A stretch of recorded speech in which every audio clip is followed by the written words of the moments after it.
everyone, welcome to 10 Minute School. বন্ধুরা, আজকের ক্লাসে আমরা ইংলিশ ফর টুডে বই থেকে ইউনিট 2 এর লেসন 1 এর কিছু অংশ পড়ব।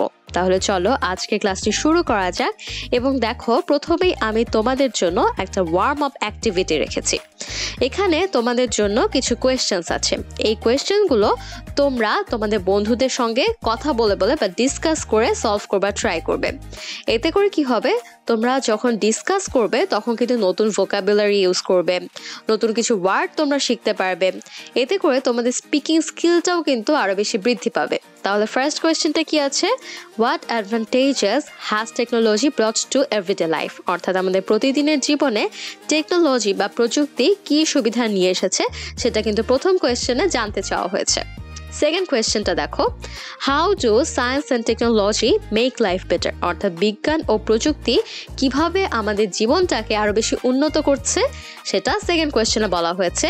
এবং থার্ড কোয়েশ্চেনটা দেখো, what in your opinion are some of the greatest scientific achievements so far? অর্থাৎ তোমার মতে এই যে সায়েন্টিফিক অ্যাচিভমেন্টগুলো আছে সেগুলোর মধ্যে সর্বশ্রেষ্ঠ কোনটি, সেটি থার্ড কোয়েশ্চেনে বলা হয়েছে। এখন চলো বন্ধুরা আমরা মেইন লেসনে চলে যাই। এখানে দেখো আমাদের আজকের যে লেসনটি সেটি কি নিয়ে, এখানে ডিসকাস করা হয়েছে some of the greatest scientific achievements in the last 50 years. অর্থাৎ গত 50 বছরে যে সকল সায়েন্টিফিক অ্যাচিভমেন্টস রয়েছে সেগুলোর মধ্যে শ্রেষ্ঠ কিছু অ্যাচিভমেন্ট নিয়ে এই প্যাসেজে ডিসকাস করা হয়েছে। চলো পড়ি। We human beings tend to forget how far we have come as a species in a relatively short period of time. এখানে দেখো স্পিসিস, এটার অর্থ হচ্ছে প্রজাতি। অর্থাৎ আমাদের পৃথিবীতে কিন্তু অনেক প্রজাতি আছে, কিন্তু মানব জাতির মতো এত সুন্দরভাবে সভ্যতাকে কেউ গড়ে তুলতে পেরেছে না, পারেনি। মানব জাতি যেভাবে জলে স্থলে সর্বত্র রাজত্ব করে বেড়াচ্ছে, এভাবে কিন্তু কোনো প্রজাতি এত দূর পর্যন্ত এগিয়ে আসতে পারেনি। এটাই কিন্তু আমাদের সবচেয়ে বড় অ্যাচিভমেন্ট। কিন্তু আমরা অনেক সময় ভুলে যাই যে আমরা কত শর্ট পিরিয়ড অফ টাইমে বা কত অল্প সময়ের মধ্যে এত দূর আসতে পেরেছি। বিজ্ঞান এবং প্রযুক্তির কারণে কিন্তু এই বিষয়টা সম্ভব হয়েছে। এরপর দেখো কি আছে, it was only in the 1870s when we had the first house that was lightened with electricity. এখন আমরা ইলেকট্রিসিটি ছাড়া একটা মুহূর্ত কল্পনা করতে পারি না, কিন্তু এটা কিন্তু খুব বেশি দিন আগের কথা না, 1870s এর কথা বলা হচ্ছে, যখন কিনা প্রথম ঘরে বিদ্যুৎ দিয়ে আলো জ্বালানো হয়েছিল। এরপর দেখো, cars just started to become available 100 years ago. আমরা এখন সর্বত্রই দেখতে পাচ্ছি গাড়ি ঘোড়া ব্যবহার, আমাদের যাতায়াতের জন্য যানবাহনের ব্যবহার, কিন্তু 100 বছর আগে মাত্র এই কারগুলো ব্যবহার করা আমরা শুরু করেছি, অর্থাৎ খুব অল্প সময় আগে। এরপরের অংশে আমরা যাই। Charles Lindbergh made the transatlantic flight in 1927. এখানে দেখো ট্রান্সঅ্যাটলান্টিক ফ্লাইট বলতে কি বোঝানো হয়েছে, অর্থাৎ আটলান্টিক ওশেনটাকে ক্রস করতে পারবে এরকম একটা ফ্লাইটের কথা বলা হয়েছে। এবং 1927 এটা শুরু হয়, যেটা করেছিলেন চার্লস লিন্ডবার্গ। তারপর দেখো, televisions didn't become widely available until after World War 2. অর্থাৎ দ্বিতীয় বিশ্বযুদ্ধের আগ পর্যন্ত টেলিভিশনের কিন্তু এত ব্যাপক চাহিদা বা এত ব্যাপক ব্যবহার ছিল না। In other words, the advances humankind has made in a relatively short period of time have been nothing short of extraordinary. অর্থাৎ অন্যভাবে আমরা এটা বলতে পারি, এই যে অ্যাডভান্সমেন্টগুলো হয়েছে আমাদের লাইফে, এটা কিন্তু খুব শর্ট পিরিয়ড অফ টাইম বা খুব অল্প সময়ের মধ্যে হয়েছে, এবং এক কথায় বলতে গেলে এটা খুবই অসাধারণ একটা ব্যাপার। Perhaps just as extraordinary is how we tend to simply adapt to these incredible changes. অর্থাৎ আমাদের চারপাশে যে পরিবর্তনগুলো হচ্ছে সেগুলোর সঙ্গে কিন্তু আমরা নিজেদেরকে মানিয়ে নিচ্ছি, এটাও কিন্তু আসলে অসাধারণ একটা ব্যাপার। Not realizing how completely our world has been altered in a short span of time. অর্থাৎ অল্প সময়ের মধ্যে এই যে আমাদের চারপাশটা বদলে যাচ্ছে, আমরা কিন্তু সেটা অনেকটা না বুঝেই আমরা নিজেদেরকে সেটার সঙ্গে মানিয়ে নিচ্ছি। এরপর দেখো, with that in mind, it is worth looking back at some of the amazing scientific advances we have made in the last few decades. এখানে দেখো কি বলা হয়েছে, এই যে আমাদের চারপাশে যে পরিবর্তনগুলো হচ্ছে আমরা আসলে খুব সহজভাবে এগুলো মেনে নিচ্ছি, আমরা কিন্তু দেখতে পাচ্ছি যেগুলো খুব অল্প সময়ের মধ্যে খুব দ্রুত এই অ্যাডভান্সমেন্টগুলো হচ্ছে। সেই বিষয়টাকে মাথায় রেখে গত কয়েক দশকে আমাদের বিশ্বে যে পরিবর্তনগুলো হয়েছে বা যে অ্যাচিভমেন্টগুলো আমরা পেয়েছি, যে ডিসকভারিগুলো হয়েছে, সেগুলো সম্পর্কে আমরা একটু জেনে নিতেই পারি, তাই না? এখন চলো আমরা এই অ্যাচিভমেন্টগুলো বা এই ডিসকভারিগুলো সম্পর্কে জানি, এবং ফার্স্টেই আমরা যেটা সম্পর্কে জানবো সেটা হচ্ছে দ্য আর্টিফিশিয়াল হার্ট। এখানে আমরা একটা আর্টিফিশিয়াল হার্ট বা একটা কৃত্রিম হৃৎপিণ্ডের ছবি দেখতে পাচ্ছি। চলো এটা সম্পর্কে জানি।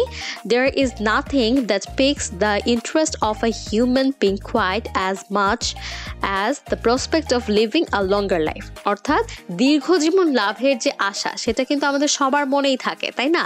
আমরা সবাই চাই যে পৃথিবীতে অনেকদিন পর্যন্ত বেঁচে থাকতে, সুস্থ সবল একটা জীবন আমরা চাই।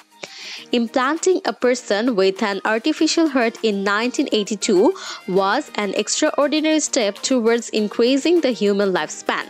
অর্থাৎ 1982-তে আর্টিফিশিয়াল হার্ট বা কৃত্রিম হৃৎপিণ্ড মানুষের শরীরে ইমপ্ল্যান্ট বা প্রতিস্থাপন করা হয়েছিল। এটা কিন্তু একটা extraordinary step towards increasing the human lifespan, অর্থাৎ দীর্ঘায়ু লাভের পথে এটা কিন্তু একটা বিশাল পদক্ষেপ। A Seattle-based dentist, Dr. Bernie Clark, was the first person implanted with the Jarvik 7, an artificial heart intended to last a lifetime. এখানে দেখো আমরা যে আর্টিফিশিয়াল হার্টটার কথা বলছি সেটার নাম কি? জার্ভিক 7, যেটা প্রতিস্থাপন করা হয়েছিল একজন ডেন্টিস্টের শরীরে। তার নাম হচ্ছে doctor Barney Clark. The Jarvik 7 artificial heart was designed by Robert Jarvik. অর্থাৎ আমরা যে কৃত্রিম হৃৎপিণ্ডটার কথা বলছি বা কৃত্রিম যে হার্টটার কথা বলছি, যেটার নাম হচ্ছে Jarvik 7, সেটা কে ডিজাইন করেছিলেন? এটা ডিজাইন করেছিলেন Robert Jarvik. Though the patient survived 112 days, it was a huge step towards the development of heart transplant surgery.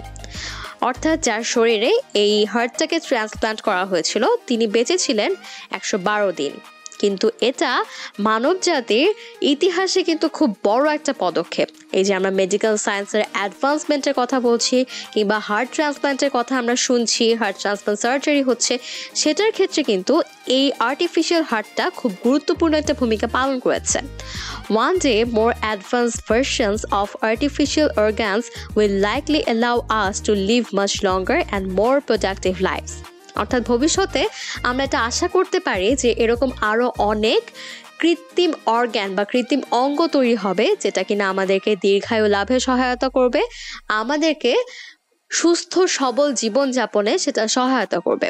When we get there, we will owe a lot to Robert Jarvik's artificial heart.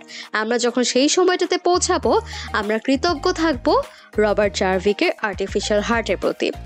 এরপর next পার্টে যাই, এবং next পার্টে আমরা যে বিষয়টা সম্পর্কে জানবো সেটা আমরা সবাই কম বেশি ব্যবহার করেছি, এবং সেটা হচ্ছে সেলফোনস। দেখো এখানে কি লেখা আছে, Phones have been around since the late 1800s. অর্থাৎ 19 শতকের শেষের দিক থেকেই ফোনের একটা প্রচলন আমরা দেখতে পাই, বাট সেলফোনস অর্থাৎ মুঠোফোন বা মোবাইল ফোন আমরা যেটাকে বলি, সেটা made their appearances only in the 1990s, অর্থাৎ 1990 সালের দিকে কিন্তু এই মুঠোফোন বা মোবাইল ফোনের প্রচলনটা শুরু হয়। Today, by some estimates, more than 100 million people in Bangladesh and more than 4.6 billion people worldwide have mobile phones. অর্থাৎ এখন আমরা এই বিষয়টা বলতে পারি কিছু অনুমান অনুসারে যে আমাদের দেশে, আমাদের বাংলাদেশে 100 মিলিয়ন পিপল, মোর দেন 100 মিলিয়ন পিপল এই মোবাইল ফোনটা ব্যবহার করে, এবং সারা বিশ্ব জুড়ে 4.6 বিলিয়নেরও বেশি মানুষ এই মোবাইল ফোনটা ব্যবহার করছে। Anything that is useful and spreads so much fast has to be considered one of the greatest invention of all time. এখানে দেখো এই যে মোবাইল ফোনটা আমাদের জন্য এত উপকারী এবং এত দরকারি, এবং এটা কিন্তু খুব অল্প সময়ের মধ্যে মানুষের কাছে পপুলার হয়ে গিয়েছে। সুতরাং আমরা বলতে পারি সর্বকালের সর্বশ্রেষ্ঠ ইনভেনশন বা আবিষ্কার হচ্ছে mobile phone. Just 2 decades ago in Bangladesh, even landlines were difficult to obtain, let alone mobile phones. 2 দশক আগের কথাই যদি বলি, বাংলাদেশের চিত্রটা ছিল এরকম যে তখন মোবাইল ফোনের কথা তো দূরেই থাক, ল্যান্ডলাইন বা তার ব্যবহার করে যে টেলিফোনগুলো ছিল সেগুলো ব্যবহার করা কিন্তু বাংলাদেশে খুবই ডিফিকাল্ট ছিল। এখন সিচুয়েশনটা কিরকম হয়েছে দেখি। Today, people from all social strata use cell phones. এখানে দেখো স্ট্রাটা, এই ওয়ার্ডটার মিনিং হচ্ছে লেভেল অর ক্লাস। তার মানে আমরা এটা বলতে পারি যে এখন বাংলাদেশের চিত্রটা এরকম, আমাদের সর্বস্তরের সর্বশ্রেণী পেশার মানুষ কিন্তু মোবাইল ফোনটা ইউজ করছে। From street vendors to business executives in luxury cars and from villagers to urbanites. এখানে বলা হয়েছে বাংলাদেশের সব শ্রেণী পেশার মানুষই কিন্তু মোবাইল ফোনটা ইউজ করে। আমরা বলতে পারি রাস্তার একজন ক্ষুদ্র বিক্রেতার কথা, তিনি মোবাইল ফোন ইউজ করছেন। আবার খুব লাক্সারিয়াস লাইফস্টাইল লিড করে এরকম বিজনেস এক্সিকিউটিভরাও কিন্তু মোবাইল ফোন ইউজ করছে। গ্রামে থাকুক কিংবা শহরে থাকুক, সবার কাছেই কিন্তু মোবাইল ফোনটা আছে। Since May 2015, Bangladesh joined its South Asian neighbors India 862 million and Pakistan 122 million on the list of countries with 100 million or more mobile phone users. এখানে দেখো 2015 সালের মে মাস থেকে বাংলাদেশ প্রবেশ করেছে সেই সকল দেশের তালিকায় যেখানে 100 মিলিয়নেরও বেশি মানুষ মোবাইল ফোন ব্যবহার করে, এবং সাউথ এশিয়ান নেইবারিং কান্ট্রিগুলোর মধ্যে রয়েছে সেই তালিকায় ইন্ডিয়া এবং পাকিস্তানের নাম। The other countries on the list are China 1 billion users, Russia, Brazil, the United States, Indonesia, Japan, Germany, the Philippines and the Nigeria. অর্থাৎ এই দেশগুলোর যে তালিকা সেটার মধ্যে আরও যে কান্ট্রিগুলো আছে সেগুলো হচ্ছে China, Russia, Brazil, United States বা America, Indonesia, Japan, Germany, Philippine এবং নাইজেরিয়া। এখন আমরা যে বিষয়টা নিয়ে কথা বলবো সেটার সাথেও কম বেশি আমরা সবাই পরিচিত, এবং সেটা হচ্ছে পার্সোনাল কম্পিউটার বা পিসি। দেখো এখানে কি লেখা আছে, Today we take for granted that we have one machine that allows us to access the internet, do word processing, use a calculator, watch TV, play games and do a host of other things. এখানে কি বলা হয়েছে, এখন আমরা এটা ধরে নিয়েছি যে কম্পিউটার হচ্ছে একটা মাল্টিটাস্কিং ডিভাইস, যেটা দিয়ে আমরা অনেক ধরনের কাজ করতে পারি। আমরা একদিকে ইন্টারনেটে ব্রাউজ করতে পারি, অন্যদিকে ওয়ার্ড প্রসেসিংয়ের কাজ করতে পারি, আমরা ক্যালকুলেশনের কাজ করতে পারি, বিনোদনের জন্য এখানে টিভি দেখতে পারি, গেম খেলতে পারি এবং আরও অনেক ধরনের কাজ কিন্তু এই কম্পিউটার ব্যবহার করে করা যায়। But the personal computer only became available to consumers in 1974. অর্থাৎ 1974 সালে কিন্তু প্রথম এই পার্সোনাল কম্পিউটারগুলো কনজিউমার বা ব্যবহারকারীদের কাছে অ্যাভেলেবল হয়। Things really took off when Microsoft Windows was introduced in 1985. অর্থাৎ 1985 সালে মাইক্রোসফট উইন্ডোজ, যেটা খুবই পপুলার একটা অপারেটিং সিস্টেম, সেটা যখন ইন্ট্রোডিউসড হয় তখন থেকে কিন্তু পার্সোনাল কম্পিউটারের চাহিদা এবং ব্যবহার আরও বেশি বেড়ে যায়।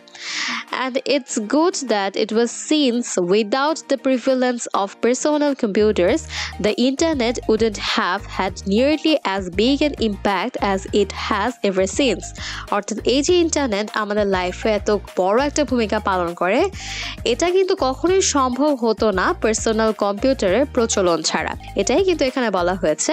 তাহলে বন্ধুরা, আমাদের আজকের ক্লাসে আমাদের মেইন লেসনটা পড়া শেষ। আজকে ক্লাসটা শেষ করবার আগে চলো আমরা কিছু কোয়েশ্চেন সলভ করবার ট্রাই করি। খুবই সোজা সোজা কিছু কোয়েশ্চেন, এবং আমি আশা করি আমার উত্তর দেখাবার আগেই তোমরা নিজেরা এই কোয়েশ্চেনগুলো সলভ করে ফেলবে। দেখো এখানে কি আছে, By 2015, how many countries in the world had 100 million or more mobile phone users? অর্থাৎ 2015 সালের মধ্যে বিশ্বের কতগুলো দেশে 100 মিলিয়ন অথবা তার বেশি মানুষ মোবাইল ফোন ইউজ করেছে সেটা আমাকে বলবে তোমরা। In the world, 12 countries had 100 million or more mobile phone users by 2015. অর্থাৎ 2015 সালের মধ্যে সারা বিশ্বে 12টা এরকম দেশ ছিল যেখানে 100 মিলিয়ন অথবা তার বেশি মানুষ মোবাইল ফোন ইউজ করত। এবং সেই কান্ট্রিগুলো আমি তোমাদেরকে একটু বলি। ফার্স্টে হচ্ছে বাংলাদেশের কথা তো আমরা বলছি, দেন হচ্ছে ইন্ডিয়া, পাকিস্তান, এরপরে হচ্ছে China, Russia, Brazil, United States, Indonesia, Japan, Germany, Philippine এবং নাইজেরিয়া। এরপরের কোয়েশ্চেনটাতে আমরা যাই। What is Jervik 7? Why is it so significant in the advancement of medical science? Jervik 7 কি এবং এটা কেন এত বেশি গুরুত্বপূর্ণ মেডিকেল সায়েন্সের অ্যাডভান্সমেন্ট বা উন্নতির ক্ষেত্রে এটা কেন এত বেশি গুরুত্বপূর্ণ সেটা কিন্তু এই কোয়েশ্চেনে জানতে চাওয়া হয়েছে। এবং উত্তরটা হচ্ছে Jervik 7 একটা আর্টিফিশিয়াল হার্ট। এটা আমরা একটু আগেই দেখেছি। Jervik 7 is an artificial heart. It is important in advancement of medical science because it opened a new horizon in heart transplantation surgery. এটা এই কারণে গুরুত্বপূর্ণ যে এটা হার্ট ট্রান্সপ্লান্টেশন যে সার্জারিগুলো আছে সেটার ক্ষেত্রে একটি নতুন সম্ভাবনার দ্বার উন্মোচিত করেছিল। তাহলে বন্ধুরা আমাদের আজকের ক্লাসটি কিন্তু এতটুকু পর্যন্তই। তোমাদের সঙ্গে এর পরের ভিডিওতে আবার দেখা হচ্ছে। আশা করছি আজকের ক্লাসটি তোমরা খুব ভালোভাবে বুঝতে পেরেছো। নেক্সট ক্লাসে আমরা আজকে যে লেসনটি পড়েছি অর্থাৎ ইউনিট 2 এর যে লেসন 1 সেটার বাকি অংশটুকু পড়বো, কিছু কোয়েশ্চেন সলভ করব। তাহলে দেখা হচ্ছে এর পরের ক্লাসে। Thank you once again for staying with me.